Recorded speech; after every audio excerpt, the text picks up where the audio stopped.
The AUSMIN talks between the US and Australia have wrapped up in Melbourne this afternoon, and joining us to review those meetings is Brendon O'Connor from the US Studies Centre. Brendon, thanks for coming in on the drum. No problem, Steve. Now, there's been a lot of talk about these being the most significant talks for 25 years.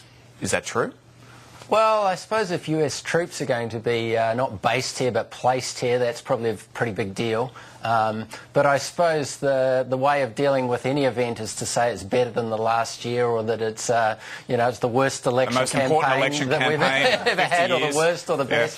I mean, that's how modern media politics works, isn't it? You're not going to get attention unless you speak it up to some extent. So, well, tell us what you think were the significant developments today. Well, I think the big event is how is this placement of US troops, maybe some more ship visits, going to be sold to the Australian public. Obviously, it's going to be a slow development. There's probably a lot of negotiations going on behind the scenes with the Australian Defence Department and the US Defence Department. So that's big. The campaign in Afghanistan, that's got to be, I think, better explained. Timetables are, I suppose, one of the things people have been talking about, and there was a little bit of discussion of that. And apart from that, there was a laundry list, really, of many problems in the world, and these are the things that we're involved in. And, of course, we'd like to solve them. And those are all good things to have aspirations towards, but there wasn't a lot of substance to a lot of that statement. Was there a lot of substance to how many US troops will be here, where they'll be placed, what role they'll be taking on? Of course not. No, I mean, the details will come later, I think slowly. I think there'll have to be a sell job to the public on this. I mean, the first question I'd ask is, does this give us more say in what the US is going to do in the region, or if the US gets involved in another conflict? Does this mean Australia has a bigger voice at the table, or more people at the table, or someone at the table? So I think those are the difficult questions which will need to be asked. Do you think we will get more out of it? Well, our aim, I mean, clearly of both of the major parties seems to be to want to engage the United States in Southeast Asia or in the Asia Pacific. And on that basis, I think the Australian government is pretty happy that the US is keen to move maybe some of its bases, or some of its troops at least, south from Guam, from Okinawa, where there are troubles in those bases. So I think there is a sense at the elite level that this is embraced, particularly by the major political parties. How it will be taken by the general public, I think, is more difficult to tell. In general, I think the public is very keen to see a strong alliance with the United States, but I think it's less keen probably to see Australia drawn into further conflicts that the United States might get involved in the future. Brendon, once again, there was a lot of talk about the special relationship. Now, I know you've written previously that a lot of people suggest the only special relationship the US has is with itself. What's your reading on that? Well, it's that famous quote from de Gaulle, isn't it? Great powers are cold monsters. They mate for convenience, not love. The sense of be careful when you're playing in that kind of big league, that flattery can be easily thrown around. I mean, today and yesterday we were described as, America having no better friend than Australia. But Condoleezza Rice, I think, said that to 5 or 6 other nations, as well as Australia. And it's not so special that anyone in the US cares about it. No one's writing about it, for example, are they, in the US media?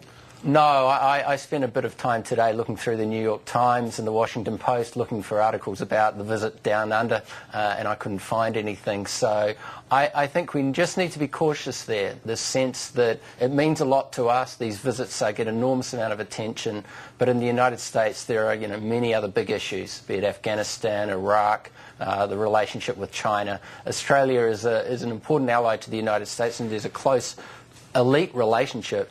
But in the general consciousness and the media, it's well down the list. Tim Wilson's got the 8-page communique there in his hand, so I know he's itching to ask you a question. Well, I feel like I'm putting you on the spot, but you said there was a shopping list of things. Can you tell us what the Space Situational Awareness Partnership Statement of Principles is? And it's okay to say no. What kind of person are you?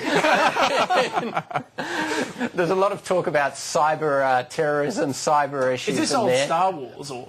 Well, there was some discussion of I suppose, the anti-ballistic missiles program. Australia, during the Howard and Downer was, I think, out in front on this issue during the Howard government, saying that the US had the right to have this Star Wars type scheme where it could potentially shoot down a rogue missile from North Korea or Iran, being the two obvious cases. I would have thought the Obama administration wanted to move in different directions. An anti-proliferation direction has generally been their rhetoric, rather than the very expensive program, no real clear evidence that you can shoot down a nuclear weapon that goes across the Pacific or across from the Middle East. So it's still in the realm of science fiction to a degree, that program. Okay, and in the past, certainly in other countries in Asia, one of the reasons US troops have been very unpopular in parts of Japan, in parts of Korea, is their behaviour. With more US troops in Australia, do you actually think this is going to help our relationship with the United States on a one-on-one level? It's often the rule of law being disregarded that's the big problem. So on the Okinawa base, there have been a few very unfortunate incidents, a few rapes, and that those US soldiers haven't been tried locally. They've been sent back to the United States for a court-martial, and that, I think, leaves a really bitter taste for the locals, particularly if they feel the person doesn't get a proper punishment for the crime.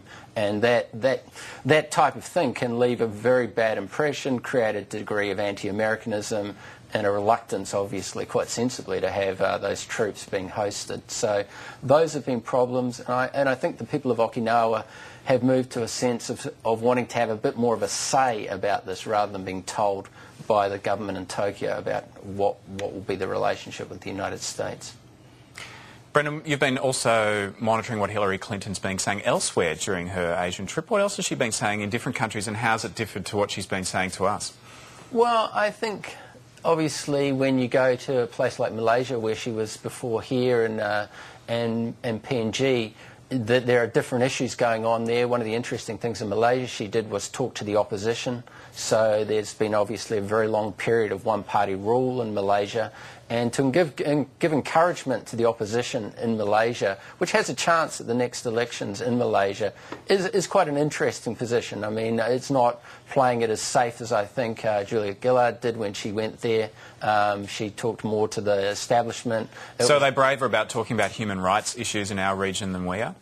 I think they have tended to be in the past. I mean, they're a much more powerful nation, so they have to worry less about retaliation to a degree. I think we've always been safer generally with China, with Indonesia in that regard. The United States, elements of the United States government has always been critical of human rights abuses.